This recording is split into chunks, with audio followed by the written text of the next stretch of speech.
Assalamualaikum warahmatullahi wabarakatuh. Hari ini saya berada di Pengadilan Bandung untuk menghadiri sidang perdana saya. Alhamdulillah, segala puji dan syukur kepada Allah Subhanahu wa taala yang memberikan saya rezeki dalam penjara tanpa saya harus susah payah mencari.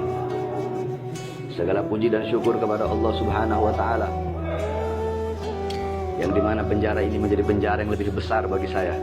Di luar adalah penjara kecil, karena di luar saya terbebani dengan segala urusan, sedangkan dalam penjara ini saya tidak terbebani dengan urusan apapun, sehingga saya memiliki waktu yang lebih lama, lebih luas bermesraan dengan pencipta saya, yaitu Allah Azza wa Jalla. Az-zahab yakunu zahab law kana fis sijn, wal hajar yakunu al-hajar law kana fil kisir. Emas tetaplah emas, emas adalah emas walaupun berada dalam penjara. Batu adalah batu walaupun berada dalam istana. Orang yang bebas tetaplah orang yang bebas walaupun berada dalam penjara. Saya zahirnya di penjara tetapi hakikatnya bebas. Sedangkan kacung tetaplah kacung walaupun berada di dalam istana. Jiwa kami adalah jiwa pejuang. Dimanapun kami diletakkan, tetap kami akan bertahan. Kami tidak peduli seberapa besar siksaan, ancaman, dan hukuman. Tetap kami tidak akan pernah tunduk kepada kezoliman, kemaksiatan, dan kemungkaran. Penjara yang kalian anggap menakutkan bagi kami adalah permainan. Penjara yang kalian anggap seperti neraka bagi kami adalah surga. Ma'allah as-sijn yakun jannah. Bersama Allah, penjara akan menjadi surga. Sungguh aneh, penegakan hukum di Indonesia sangat-sangat tidak adil. Hukum tajam ke kanan dan tumpul ke kiri, hukum tajam ke bawah dan tumpul ke atas. Orang-orang yang mendukung Prabowo, kami ditangkap, kami dipenjara. Saya, Ahmad Dhani, John Ruh, Buniani, dan lain-lainnya. Sedangkan yang mendukung Jokowi sama-sama terlapor, tetapi mereka tidak ditangkap.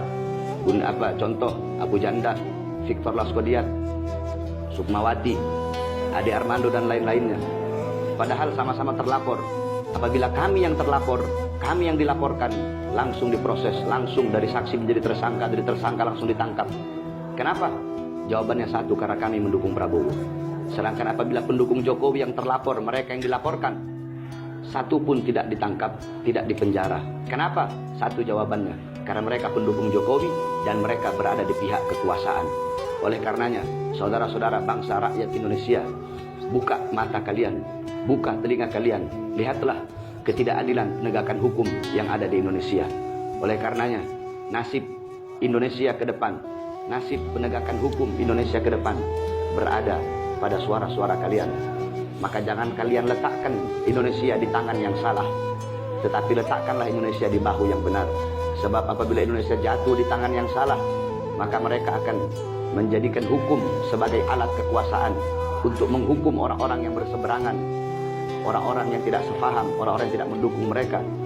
Dan hukum mereka jadikan alat untuk melindungi orang-orang yang bersalah yang mendukung mereka.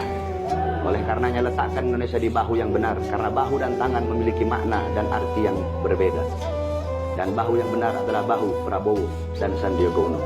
Dan saya sampaikan kepada Jokowi dan antek-anteknya, tunggu saya keluar, tunggu saya bebas, akan kalian rasakan pedasnya dan tajamnya lidah saya di panggung-panggung dakwah dan panggung-panggung ceramah.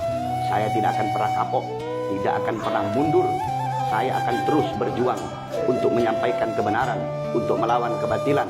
Saya tidak akan pernah tunduk kepada kezaliman rezim penguasa. Selama darah saya masih mengalir, selama nyawa saya masih berada dalam jasad, maka selama itu saya akan tegak berdiri, pantang mundur walaupun satu langkah, akan bangkit berjuang sampai titik darah penghabisan. Tidak akan berhenti sampai mati, tidak akan mundur walaupun harus hancur. Allahu Akbar, Allahu Akbar. Hidup Islam, hidup Indonesia. Bahar bin Ali bin Smith. Wassalamualaikum warahmatullahi wabarakatuh.